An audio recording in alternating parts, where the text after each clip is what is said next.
Marissa was 23 years old when she matched with who she thought was a 25-year-old guy from town named Luke. The two were chatting on Tinder and seemingly hitting it off, so they exchanged numbers. After texting for a while talking about music and sports, the chat shifted to a more sexual tone. Marissa was on Tinder looking for casual sex, and when this topic came up, Luke said he was looking for the same thing. After chatting for a while longer, Luke suggested Marissa come by to his house since he has the place to himself. Interestingly, Luke didn't give an address until after he asked Marissa what area she's from, and when she did, he gave an address that was conveniently close to her, walking distance as a matter of fact. Before agreeing to come over to Luke's house though, she requested they have a phone call first. The two had a phone call, and Luke sounded like a normal, young guy. They joked around on the phone for a bit, until Marissa was comfortable enough to agree to go over.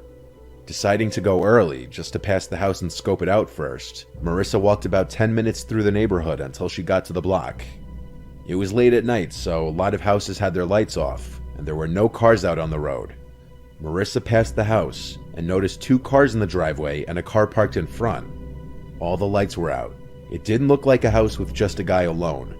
This was already a red flag, so she went back down the block and texted him, "I'm almost there." He replied, "Oh, you're early. Almost ready, walk slow." Marissa was getting bad vibes, so she started slowly inching back in the direction of her house, at a pace that allowed her to stall a bit longer for a reply from Luke confirming that she was okay to come in. But suddenly Marissa heard a car approaching the intersection down the block behind her. She turned to see a white van with no headlights on, turning onto the street. Marissa ran to hide behind the side of a house, and she watched as the van parked on the side of the road. The van just sat there, nobody got out. It was parked a few houses away from the given address.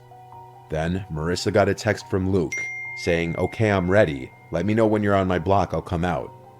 Marissa turned and started running down the block, inconspicuously though, making sure to stay close to the houses she passed and not on the sidewalk or close to the street. She ran most of the way home and blocked the number, also reporting the Tinder profile.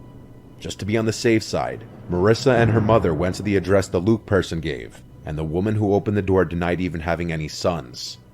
Marissa and her mother went to a police station to report this incident, just so that the authorities could be aware of it and link any future reports to it as well. By the sound of it, due to Marissa's cautiousness, she narrowly avoided being abducted by the driver of that van.